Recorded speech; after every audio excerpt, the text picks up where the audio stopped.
दोस्तों नमस्कार। आरएस मुख्य परीक्षा में उत्तर कैसे लिखे जाए उस पे मैं एक सीरीज़ बना रहा हूं और उसमें रोज़ मैं बताता हूं कि तैयारी कैसे की जाए।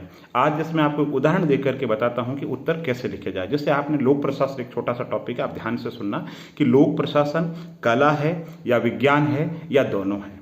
ठीक है। अब ये जब सवाल हम बुक्स में पढ़ते हैं, 4-5 पेज में पढ़ते हैं, ठीक है, और मुख्य परीक्षा में अगर हमें 50 शब्द में पूछ ले या 100 शब्द में पूछ ले तो हमारे लिए बहुत मुश्किल हो जाता है उत्तर कैसे लिखें।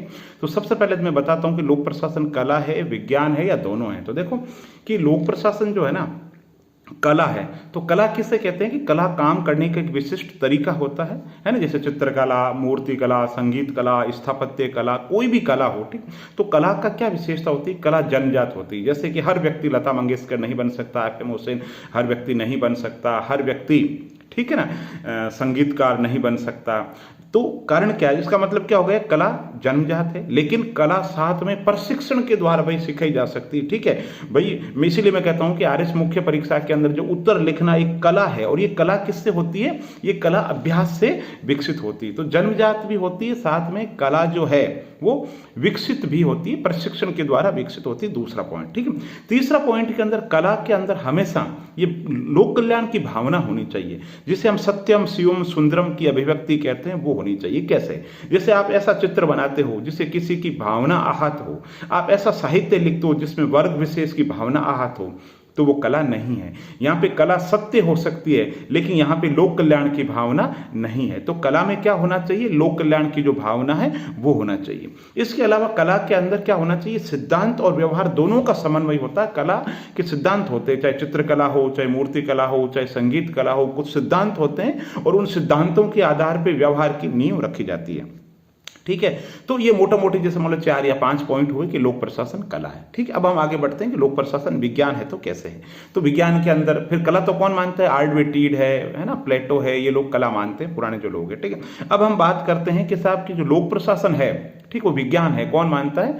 ये हर्बर्ट साइमन, व्यवहारवादी जो विचारक हो गए, ठीक है, टेलर हो गए, ये लोग है ना, ये लोग मानते हैं कि लोक प्रशासन जो है विज्ञान। अब विज्ञान क्यों है? तो विज्ञान में क्या होता है कि विज्ञान के पास में सर्वमान्य सिद्धांत होते हैं, क्रमबद्धता होती है विज्ञान के अंदर, प्रयोग और पर्यवेक्षण किए जा सकते हैं, चाहे फिजिक्स हो चाहे केमिस्ट्री हो।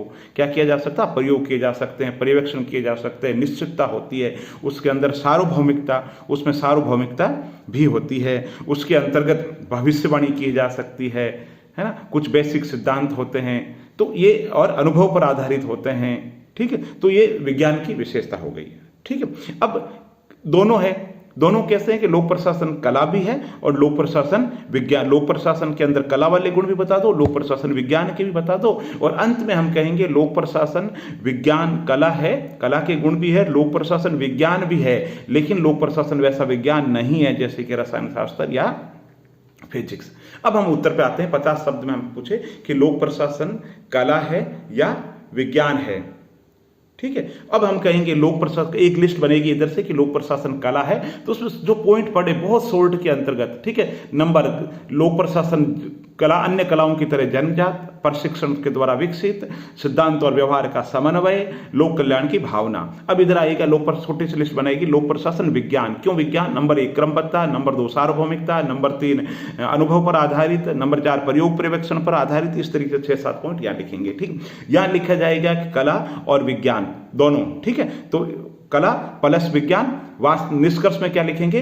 वस्तुतः लोक प्रशासन एक सामाजिक विज्ञान है जिसमें वैज्ञानिकता का प्रतिशत दिन प्रतिदिन बढ़ता जा रहा है। तो ये बैलेंस उत्तर होगा। हमने कितना ज्यादा पढ़ा, एक छोटी सी लिस्ट बनाई साहब, ये कला है, ये विज्ञान है, ये दोनों है, और हमने 50 शब्द में बात कह दी, 100 शब्द में भी ये बात कह सकते हैं। तो इस तरीके से मुख्य परीक्षा के लिए जितने भी टॉपिक है उनकी फ्रेमिंग आप इस तरीके से करो और अच्छा अभ्यास करो। अभ्यास से ही सब कुछ होगा। बहुत बहुत धन्यवाद।